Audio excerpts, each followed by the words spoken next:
No, yeah, for sure, man. So yeah, you basically, you told us about your background with finances. You kind of fucked me up with the part two. I'm Yeah, not gonna. yeah, yeah. Go ahead, whatever. We can edit this part off. Okay, Get your feet.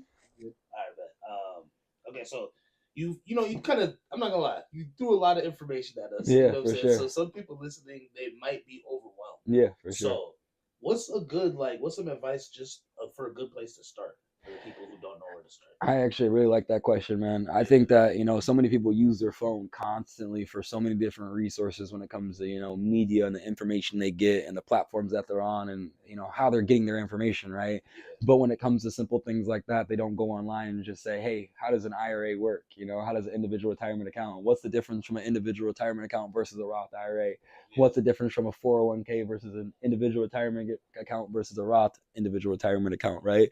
And a lot of that information is right out there, and there's so many different resources that allow you to kind of compare opinions and information, and and there's a lot of things that aren't subjective when it comes to how a Roth IRA works. That's black and white. Once you know how it works, that's how it works, right? But how you choose to invest it, that might be very subjective, right? yeah, absolutely. So just looking at that and understanding what the facts are and what's kind of subjective and understanding what you're looking to do, Yeah, you know that's how you should start to look at it. First off, what's your goal? Are you looking to, make sure that you can retire and have a good lifestyle in your retirement? Are you looking to maybe buy a house that's maybe 10 years from now, 5 years from now?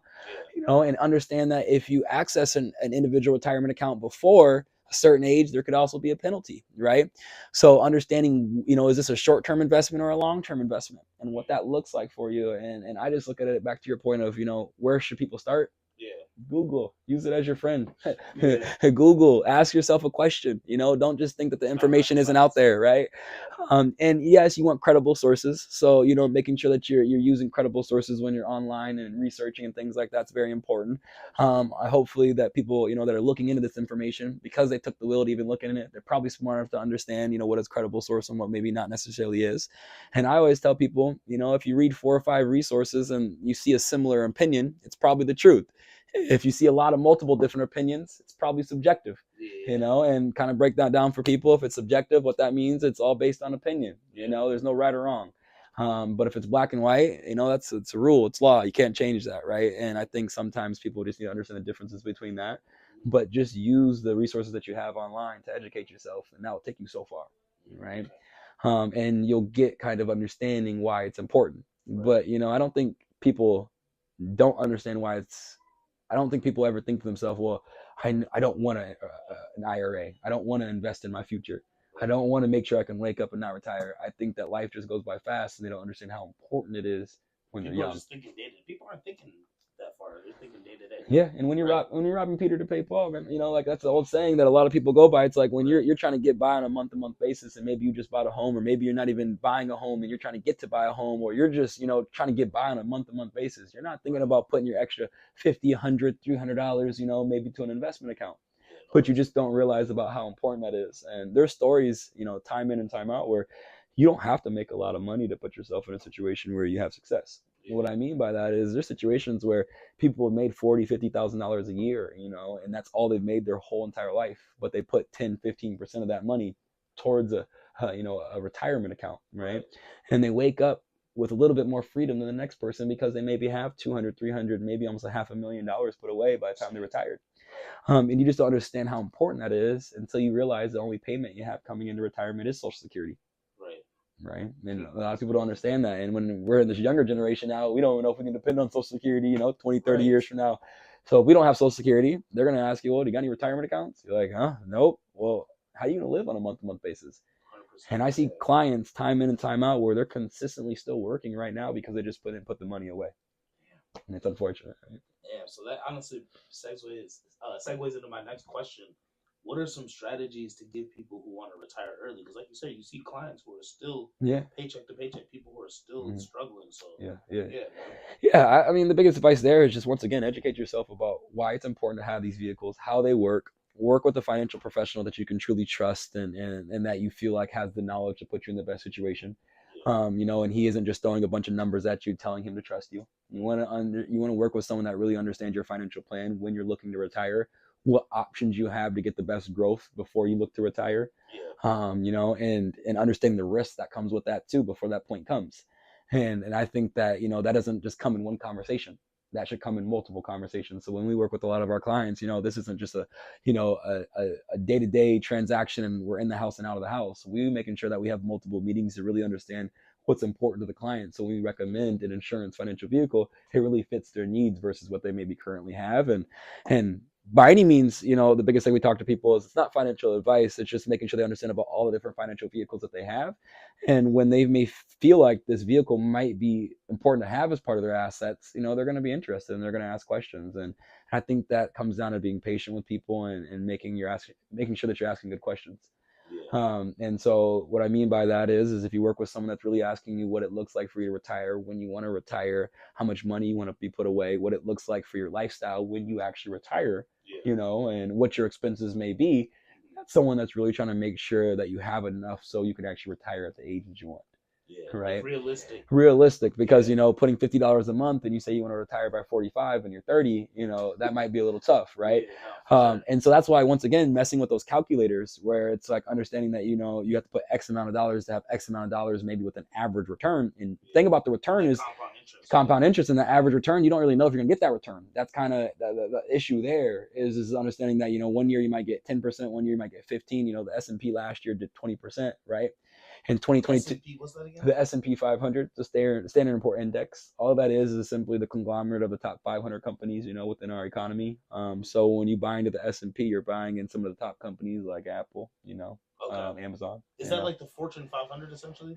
Essentially, exactly. Okay. Fortune 500 companies. And the beauty of that is that on a year-to-year basis, when you look about financial professionals and you compare it to the S&P 500, there's only about I would say roughly about 8% of the financial industry as advisors that can really beat the S&P over a 10-year period.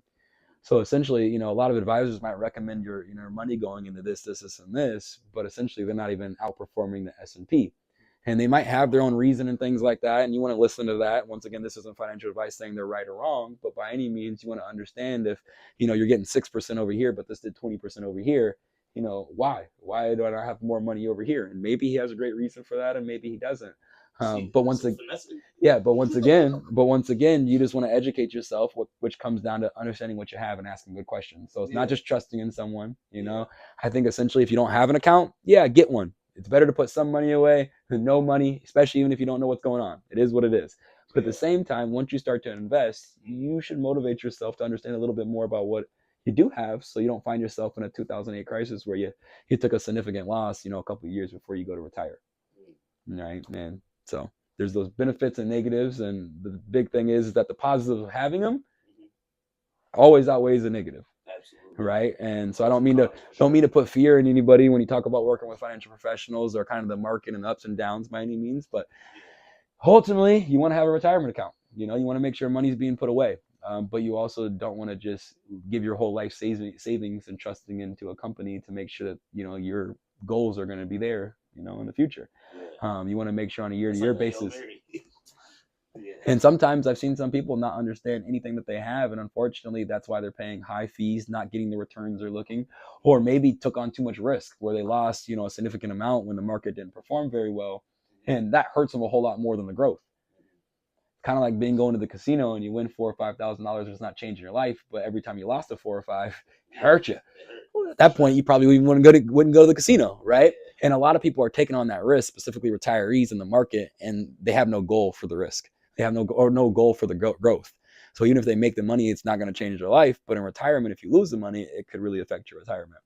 So specifically what I speak about is more security with retirees specifically. For younger people, though, you can take on the risk. If you lose a big portion this year, you got the next 25 years to make it back.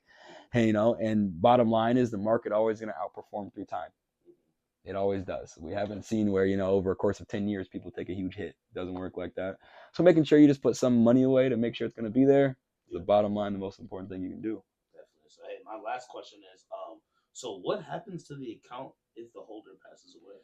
Yeah, there's a beneficiary on most of these accounts. So, it doesn't just go to the company. People don't have it. If, say for example, I have some IRAs and, my fiance specifically, I pass away and I have her as a beneficiary, she's going to be able to have access to those accounts, and access to that money. Now, she's going to be held to certain rules and regulations because they're going to be inherited, specifically if they're IRAs or things like that, which I won't get into that day, but more or less specifically, it's that, she's going to have access to them and your family members can have access to them, right? And that's important to make sure that if I don't get to use this money before, I go to retirement, my family can still use the money that I'm putting away. Right. And you just got to keep to the fact of, is this a short-term investment or a long-term investment? And depending on what that is going to dictate what vehicle you may choose. But it doesn't take away from the principle that investing is key and making sure that you have money to be there for your future or for retirement or for maybe your future home or whatever it may be. And maybe it's just a savings, right? I mean, that's important. And I tell people before you get an investment, you probably want a couple months of, your bills just put away. And then you should start to look to challenge yourself to put just $50 to even $100 away a month and just see how that grows over the years. And I'm telling you, after you start to see it grow after 3 to 5 years, you'll start to motivate yourself to even put more money there because you see the growth that you're getting. And that's important. But once again, start with just asking yourself the questions that are popping up in your head. Ask the internet, educate yourself. See where that goes, and then reach out to different financial professionals. There's so many resources, whether it's Charles Schwab, Vanguard, and I'm giving them free marketing right now, right? Fidelity, but essentially at the end of the day, it could put them in a situation where they're going to look at the retirement and be excited to get to retirement versus saying I'm going to have to work for the rest of my life.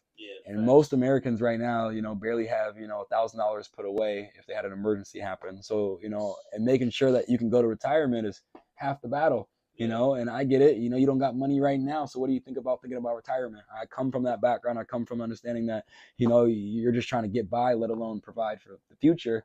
But you just don't understand how important that is because we're all going to wake up, one day and we're going to be 65, 68, and we're not going to want to work as much. And depending on what you do today is going to dictate what options you have later. All right. So for sure. Definitely, man. Hey, I appreciate you coming on, man, and giving us some free game. I just feel like in the Black community, financial literacy isn't talked about enough, and like you said, man, investment is key. Yeah, it is. And side bit before you guys even go and get an investment account, go buy some life insurance, man. Most of these people out here don't even have the security for if they weren't here today. Right. And they got kids out here. They got family members that depend on them. And, it costs to die. People don't get that. At the end of the day, cremation, burial experiences, burial costs, expenses and things like that.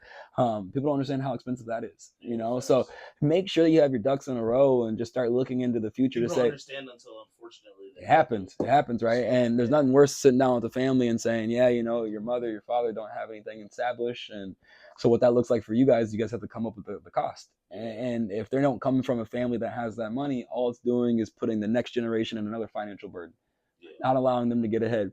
So, what I tell people is this is a lot of information and people feel like it's easy when it comes from you and that's all for the past 7 years. But, when are you going to ask yourself and challenge yourself to start, educating yourself about what your options are? Because, it doesn't take anything and it doesn't cost anything to go online and educate yourself about making sure you can protect your family or protect your retirement. Right. So you can have the retirement you want. And, I always tell people I'm an open book. I don't charge anybody for any meeting. So, a lot of times when people are calling me, picking my brain, I'm not charging them for that. And so I don't care if you guys use me as a resource. I just challenge people to use somebody as a resource to educate themselves or use the resources that are online instead of just sitting there hoping that one day things are going to change. Absolutely. Right. Hey, appreciate y'all for tuning in, man, for this special edition, Financial Literacy. It's your host. I do interviews, man. Special guest, Chris. For sure. You guys stay blessed. Happy 2025, man. Yup. Smoke some. Biatch.